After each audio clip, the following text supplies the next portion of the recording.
I just thought I'd jump on quickly to discuss a few points that I've been thinking about and that were on my mind. So, with regards to the way that systems are propped up in relation to motherhood. When I say motherhood, I mean motherhood as an institution. Motherhood as in the way that mothers are put in society as a list of expectations or dictates of what a mother should be, right? And you have a binary where you have good mothers and bad mothers. So a good mother would be, what's commonly advertised in media, who does it all, like intensive mothering, usually comes from a white or Caucasian background, middle class, wealthy, able-bodied, etc., etc., etc., right? If you are also married, and then if you fall outside of that realm, you're often, through no fault of your own, depicted as a bad mother, right? Or seen as the bad mum, widely. In most settings, not always, but widely in most settings. And the same then reflects back as a parallel onto the child or the children. So the children are also ruled by the same dictates of the good child or the bad child, right? Which are constructs, they're not real, they don't exist. However, when we're talking about our institutions, in this case, I want to speak specifically about schools and schooling and the education system within the UK. The education system as an institution within the UK is very much propped up by this binary of good children and bad children. And it is governed on the dictates of behaviourism.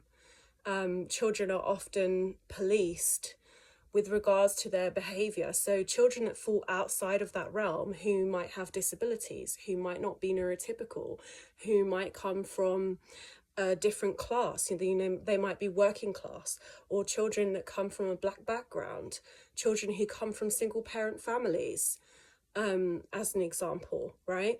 Those children often get pitted in the realm of bad children, perhaps unconsciously so, through an unconscious bias from the educators around them or senior staff, for example. What then happens is that these children are at heightened risk of exclusion. And through that process of exclusion, by segregating and excluding the bad children from the good children, you prop up the institution to make the institution a good institution, right? That's how they get their outstanding ratings through Ofsted. That's how they are seen as attaining good progress academically, and all of these factors that come into making it a good institution, which is what parents look for when they're looking for a school. So with that in mind, the way that our systems are designed and the way that our institutions uphold their power is by segregation.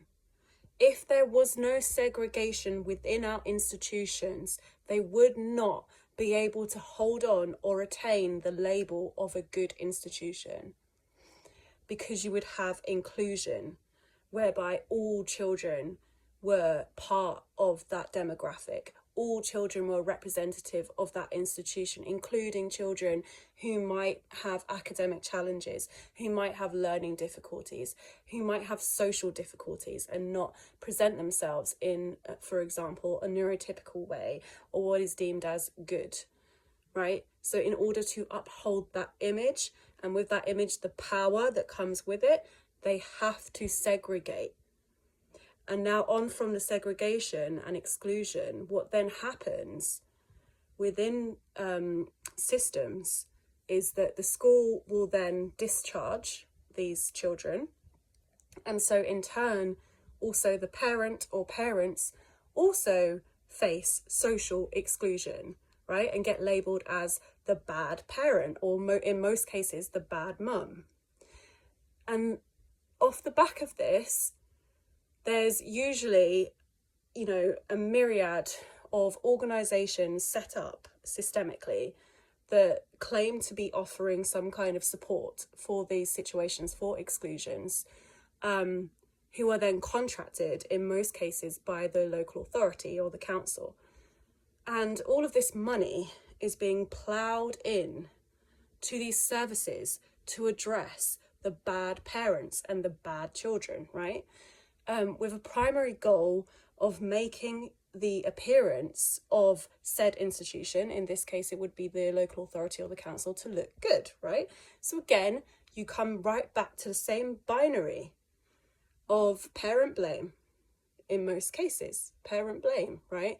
So those very systems that claim to be resolving the issue are actually the ones that created the issue in the first instance. And then we get on to, for example, EHCPs. So for children who have disabilities, who have an educational health and care plan, there is funding and there is money that goes into that plan. But strategically, what is happening is that the local authorities are not spending that money as they should. The money isn't necessarily always going to the child. The same goes for providers and contractors who are largely unregulated. There's funding going directly to them, but on the other end of it, the family and the child are not seeing that funding. So what is actually happening here is segregation and exploitation in order to prop up and keep the position of power with the institutions. But to be solution focused here and to look at, okay, so this is what exists. How do we prevent or stop this from happening? How do we defend ourselves from this? Because actually a large portion of the population do not fall into that binary, right? Most of us don't sit in that binary and come up against these kind of issues. You know, might not necessarily be as extreme as exclusion and segregation, but you will come up against a similar pattern, or know someone that faced that, you know, so you can still push back against it. And I really do believe in an alternative where we can create our own systems of power, right? Because when you have been marginalized, when you have been set aside, when you have been told you don't fit this narrative, you don't fit this image, right? There's so many of us that are in the margins, and we just need to get more organized, actually. We just need to create our own networks, our own support systems, external to the system that has already been around for eons, you know, this power that's been around for eons.